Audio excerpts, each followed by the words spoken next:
If you've ever felt like wanting more made you too much, this is for you.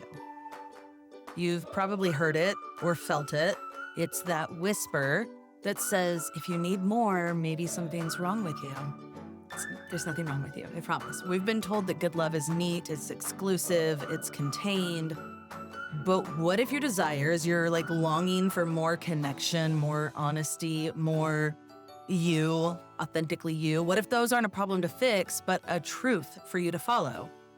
Welcome back to Nope, We're Not Monogamous. I'm Alicia Payne, your non-monogamous love, sex, and relationship coach. Thanks for joining me. So, culture conditions us to believe that one person should complete us, right? Like that anything more than that is automatically a betrayal. But wholeness doesn't come in a single container, neither does love, right? So let's talk about the lie that we're all told. You know the one. It's that lie that says, if you were really happy, you wouldn't need more. If you loved your partner enough, you wouldn't want anyone else. If you were grateful, this would be enough. And that last one, right? You should be grateful. That is the voice that gaslights your longing, your desire. That voice confuses gratitude with silence. But I want to give you a little truth here. Desires aren't a red flag, okay? Your desires are a compass. They are leading you somewhere, and craving more doesn't make you selfish. It means that your truth is getting louder than your fears. And if we get even more honest, you don't want more because something is broken, because you're broken. You want more because you're being honest about what you need and what you desire. And while we're being honest, let's name another one of the really hard thoughts that people carry into non-monogamy, which is the other side of this. If I were enough, they wouldn't want someone else. Right? That one stings. That one, I've felt that a lot. But it's not true, right? We've been taught, most of us have been taught our whole lives. We've been taught our whole lives that being the only one is proof that we are lovable, or proof that we're valuable, or proof that we're the best, or that we've won. But in reality, love and desire aren't limited resources, and they aren't proof of value or worthiness. Someone wanting another connection does not mean that you're lacking. It doesn't automatically mean that they love you less. And it definitely doesn't automatically mean that you're being replaced. It does mean that they have the capacity to experience more than one relationship. And that can exist right alongside deep love for you. You're not competing. You are enough. This isn't about earning your place. It's about creating a relationship model where everyone gets to be honest, including you. I know sometimes it feels like these are big, universal statements, but they don't apply to everyone, right? They don't apply to everyone, and not everyone is doing things ethically, and not everyone is doing things in a way that serves all the people involved. But for the most part, what I'm saying holds true. Let's talk about where those ideas come from, right? We are raised inside a system, like culturally, socially, sometimes spiritually, that tells us that real love is contained, it's neat, it's exclusive. And if it's not monogamous, it's dangerous, or messy, or greedy, or irresponsible, or bad. We're told that love should live in one body, one house, one relationship. But what if your love doesn't fit inside that box? What if wholeness for you was never meant to live in a single container? Having more, desiring more, isn't automatically chaotic. It has some clarity to it, right? Like non-monogamy gets a bad rap as being chaotic, crazy, messy, dramatic. And if you go into it with no support, no tools, a whole lot of fear, sure, it can feel insane. It can feel like a whirlwind. But when it's done with intention, with clarity, with good communication, with solid foundations and support, it can be done in a really grounding, in a grounding, expansive, trust-filled version of love, more so than anything you've experienced in the past. And that's not because it makes your relationships easier, but because you're being honest and you're being real with yourself, with your people, with your patterns. And that honesty, that truthfulness is where safety is formed. It's where that safety lives. It's where we actually start to feel really freaking good. I can't tell you how many times I've sat with clients who say, I love my partner, but I also want more. What does that say about me? Am I selfish? Am I greedy? Am I ungrateful? Do I still love them? And the assumption underneath the question is painful. It's this belief that if you want more, something must be wrong with you, that you're disloyal or damaged or selfish.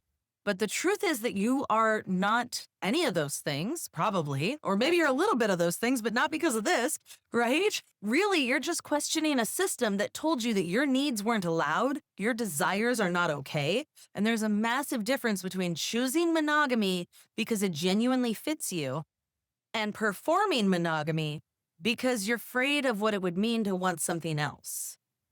One is empowered, the other is survival. And you deserve better than just survival mode in your love life. You really do.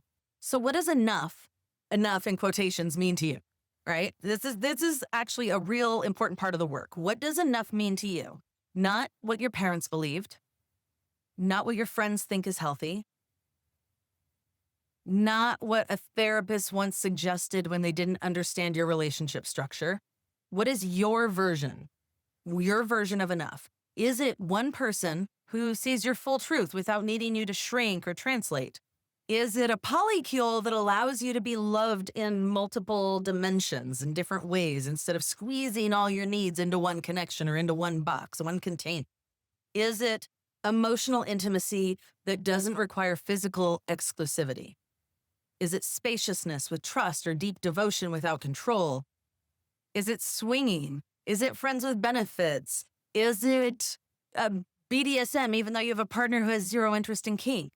For some people, enough means predictability, and for others, it means freedom. For you, it might be fluid or evolving or layered. There's literally no right answer. There's only your answer. And you don't know anyone an explanation for what makes your nervous system exhale. You don't have to justify why your version of love feels better than the one you were taught. You just get to name it and claim it. So I want to give you a permission slip to stop performing someone else's version of enough and start living inside your own version of enough. More doesn't actually have to be messy, right? Let's get real for a second. Non-monogamy isn't all sparkles and group hugs. You've probably already figured that out. It takes tools. It takes communication that goes way beyond just be honest. It takes nervous system regulation, not just good intentions. It takes boundaries. It takes, and using your boundaries as scaffolding, not punishment, right?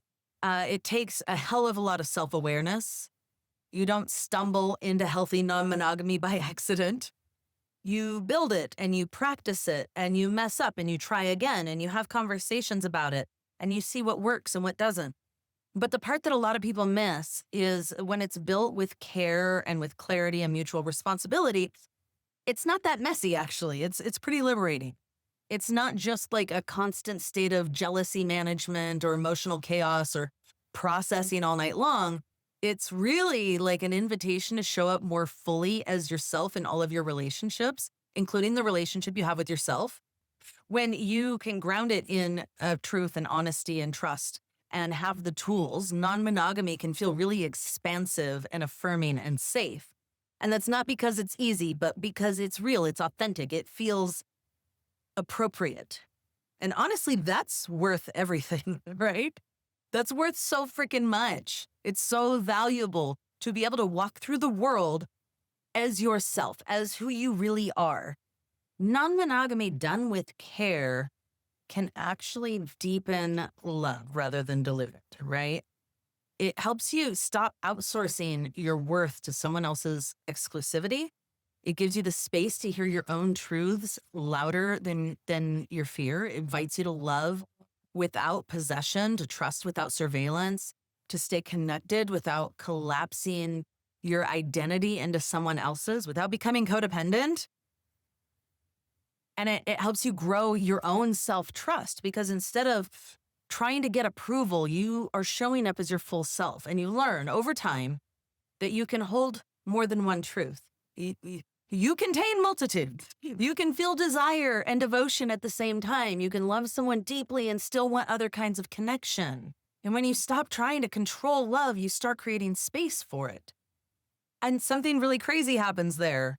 You actually start to feel more secure. And the security doesn't come from being chosen in every moment, but because you are choosing yourself in every moment. Non-monogamy, polyamory, all of this, it doesn't have to be a constant state of managing drama and managing insecurity.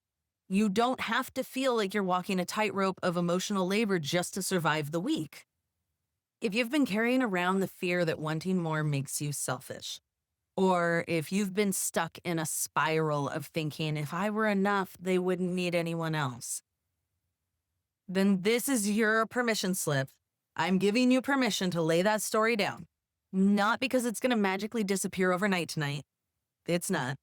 But you're allowed to outgrow the beliefs that were never yours to begin with, that somebody else told you to have. And I know how hard it feels. Untangling these narratives, these stories is really tender work. But on the other side of it, it's so freaking liberating. And the space where your truth is louder than your shame, that is where everything changes. You're not broken. You're probably not being replaced. You're definitely not too much. You are just probably more, you're ready to love more honestly, more fully, more you-ly. Yeah, I'm going to make that a word. And that is enough. Okay, so I'm going to give you your next steps. Here's what I want you to do. I want you to write down, actually write it, what more or enough means to you. And not what you think you're supposed to want. Not what would be easiest for your partner to hear. Not what would be best for everyone but you. Not what would get you approval. I want your more and your enough. What does it look like? What does it feel like? What does it taste like? What does it smell like? What kind of love, space, connection, freedom, or care are you craving? No justifying, no shrinking, no apologizing. Just one honest page of your truth. And that's where clarity starts happening. And clarity is how we build relationships that feel like home, that have security, that have safety, that feel amazing. And if this episode stirred something in you, come talk to me. My 3-month coaching program, Breaking Free from Monogamy, is where we do exactly this kind of work. We start telling the truth. We start dismantling shame. We build the love that fits your actual self, not the version that you've been showing everyone, not the masks, right? So the link's in the show notes, or you can head to aliciapayne.com to find that. And if this episode landed for you, leave a review, share it, subscribe, DM me. I want to know what part actually hit you in the heart, okay? Until next time, take a few deep breaths, keep sharing your truth, and you're not broken. Don't forget that. You're becoming the absolute best version of yourself. Bye.